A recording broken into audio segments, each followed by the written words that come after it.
When I was a child, I loved water. I probably spent most of my life in the water, and I loved water so much that my parents accused me of flooding our home not once, but twice. I think water is a fascinating substance. We spend most of our days around water, and it's very natural and gradual and slow and quiet. But as we all know, last year, water can have a very destructive force that has a lot of consequences, as we saw the tsunami that hit last year in Japan. This is a photograph that I took of Ishinomaki from the hillside. I went there last June to volunteer through Peace Boat.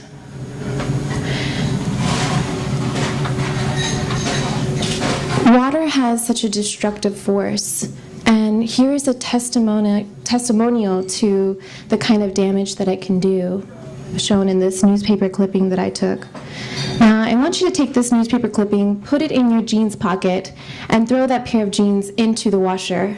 How many of you have done that before?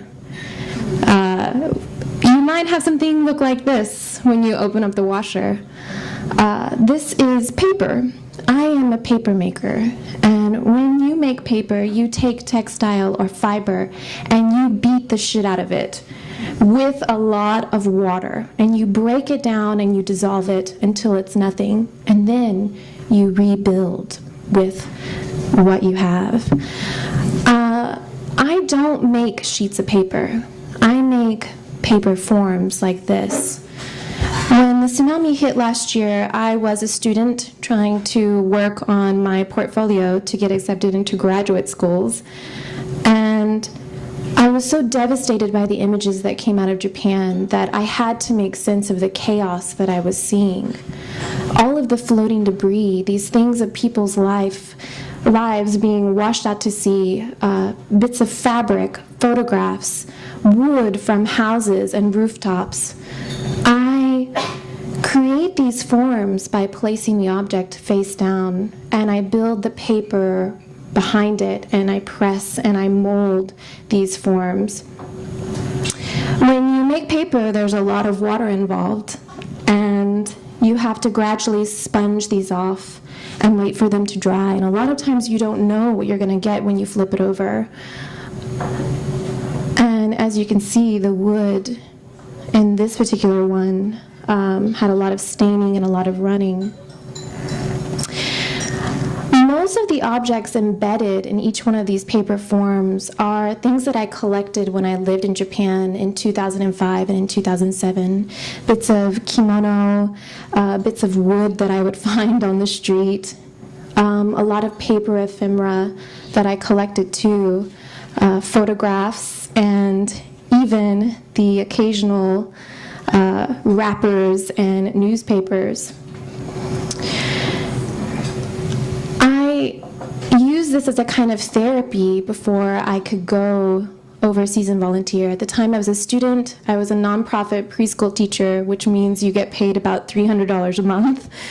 And I didn't have the money to go overseas. But when I got there, I was really impressed and startled by seeing some of the images that I saw in conjunction with my work and how the similarities were there. There are two pictures here of debris in Ishinomaki, and the top one is actually a stack of my work. I also wanted these things to be some type of not only stone or building block, but a kind of life raft. A lot of the debris that went out to sea, they eventually found animals and people who are clinging on to life there. So I coated each of the back of these with beeswax so that it wouldn't dissolve in water, and I created a temporary installation. I never got a chance to really finish my installation because once this was put up, about 3 or 4 days later, I received my credit card and I bought a plane ticket and I left for Japan to volunteer in Ishinomaki. And this is one of the first things that I encountered when I got there. When you're a paper maker, you so often recycle paper and fabric to make paper. And you have to break down the substance using water. And as you can see, these are people's lives here, their houses, their homes, everything they used to be, churned up, pulped, and completely obliterated by water.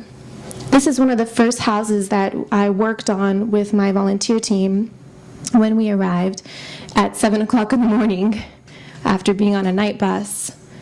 But the experience was very rewarding. And again, we were assigned to some places to clean out houses, but any of you who know Japanese, I was told this was translated to say, break it down, tear it down. And that's a lot of what's happened here. Everything has to be broken down and torn down. It cannot be restored to its former useful purpose. You have to take it as it is and either dispose of it or try to salvage what you can. Here's another image. This is closer to the shoreline. And when you volunteer, you meet a lot of different people in your lives that you never thought you'd meet. This is Aki. She was our group leader.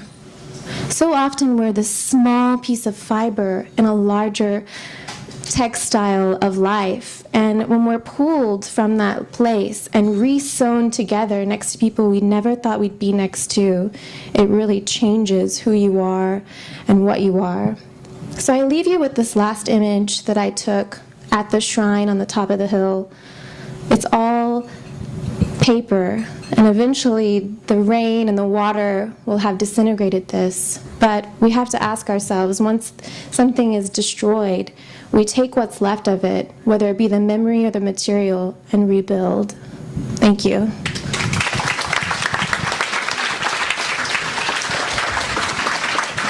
We see a lot of documents and photographs and of the disaster area, and I guess what you're doing with the papers is somewhat a different photographic memory, right? Yes, I actually made all the pieces before I went over to Ishinomaki. Right, and what is it you're doing now? You're still here? I'm still here. I needed the money, so I took a job. I'm working as an English teacher, and I pulp paper in my washing machine at home. So right. はい。なんかもちろん去年のことってもうみんなそれぞれの方法でなんか消化してるんですが、ローレンもなんかこうそれにアートワークにしたりとか、まあそれにインスピレーションになったり、まあ実は日本に来る前で全部そういうのをやってたんですけれども、でもまあきっと今でもなんかこう紙と水と大事なことだと思ってるんですが、頑張ってください。ありがとうございました。